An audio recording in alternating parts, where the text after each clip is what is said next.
In the current state of ufology, there are many people that believe that myriads of aliens live among us. Some even go as far as believing that there are in excess of 60 different alien species coming and going from Earth. Aliens are apparently so gifted to adapt to our form, or they look just like us, against oceans of evolutionary improbability. Some of the extremists in this already extreme demographic of people believe that reptilian humanoid aliens rule the world, shape-shifting their way into our government and ruling bodies. There are even stories of aliens going to Las Vegas and going on gambling benders. This extremist segment of ufology is running solely on belief and not on any verifiable evidence of any kind.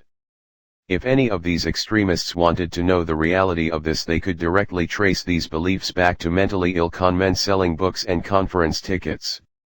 Selling their version of reality for a profit. The granddaddy bullshit artist, David Icke, of all these conmen, once believed he was Jesus Christ and would only wear the color fuchsia for years. Those inconvenient truths are overlooked, and their lunacy is readily believed by some of the UFO true believers.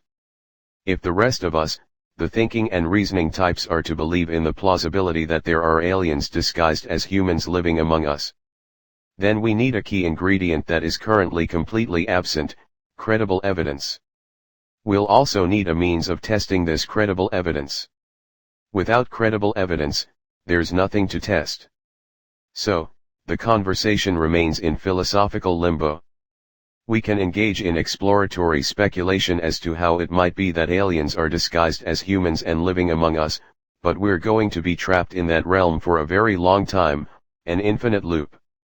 It depends more on what you call an alien on Earth. A few years back, astrophysicists were entertaining the idea that there is a chance that our evolution on planet Earth might not be native. But as we inhabited the planet and using it as our own, we call it our planet. But to determine what is an alien life, you need a baseline. The first question to be asked is, how do you know it's alien? Apart from Hollywood's crazy visualization of extraterrestrial life, we really don't know a key to separate Earthlings from aliens. And we are still discovering different kinds of life form every day, deep inside the Earth or under the blue big ocean. Now, it's not hopeless, there is a tell. Biochemistry. With our planet's mineral collection and our evolution of life, everything we found so far on planet Earth is a carbon-based life form. Now if suddenly, we find a life form that isn't carbon-based, there is a possibility that it's not from Earth. But we don't know for sure. We haven't encountered a non-carbon-based life form yet. Think about it carefully. In your whole lifetime, you went to a hospital at least once. Maybe for vaccination, for a blood test, or maybe for a dressing. Apart from a few places on Earth where they don't have access to a hospital, every human went to a hospital at least once in their lifetime. Someone would have noticed if there is a different kind of life form rather than human in them. It has been estimated that we have 8.7 million species on Earth, with the vast majority yet undiscovered. Strangely, every single life form that we have discovered so far is, in fact, a single life form, we included. Never a variance, we are all versions of one thing. From the smallest protozoa to the blue whale, all life is more alike than dislike, genetically. Hell, we share over half our genes with a banana. Plus, we are living in the information age.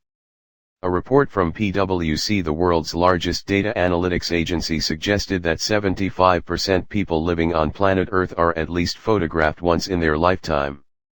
We have billions of video on the internet, from cats sleeping, assassination attempts, countless CCTV videos feeds, to rocket launches. Someone somewhere would have noticed.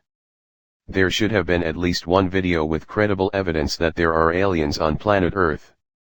All we have is crazy conspiracy hypothesis with extreme exaggeration and distortion of the truth. Some of these poor people even claimed that Earth is flat and that the moon doesn't exist, it's a hologram, didn't you know? Severe credibility problems are just the start to the laundry list of what is wrong here. But, let's play along with the idea that advanced aliens can put on a human suit, or shapeshift, and blend in so close to us that no one can tell, ever. So for aliens to be living among us, the following things need to be true. Intelligent life needs to exist elsewhere.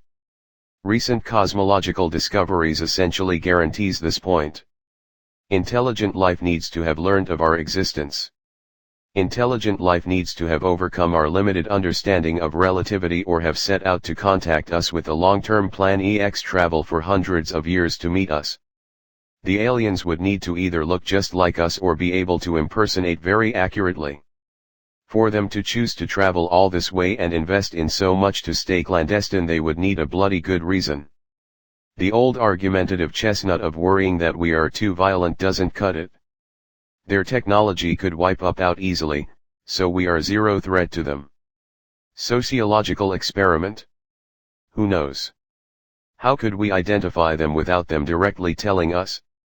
You wouldn't really be able to identify them if you ran into them other than the way they would speak to you. Intellectual communication, telepathy, can be done easily, but the verbal translation is more difficult. A major obstacle is a human vs an alien view toward God, for example. To them, the concept of eternity and the finite are fully comprehended, an absolute certainty. So they would ask, why do you have churches? How can it be that you don't know you are finite? Why do you believe you are not supposed to eventually die and not exist? How can you experience a sense of urgency to get quality things done in your life, with your life, if you think you will exist eternal? It really is the case that you would be communicating with someone from a near completely opposite viewpoint than what we are trained to think/believe. That's the only way you'll figure them out without them telling you. The difference in perspective on things would be a good tell. So for this to be a genuine possibility, we have to contend with a few very, very low probability situations. For aliens to have infiltrated us in a clandestine fashion, we would have to assume they followed some ethnographic interest in studying us, which is at best anthropomorphic projection. The terrifying fact about the universe is not that it is hostile but that it is indifferent. If we can come to terms with this indifference, then our existence as a species can have genuine meaning. However vast the darkness, we must supply our own light. Our fate as a species is in our hands and no others. Whether we perish or flourish is up to us. It really cannot be any other way.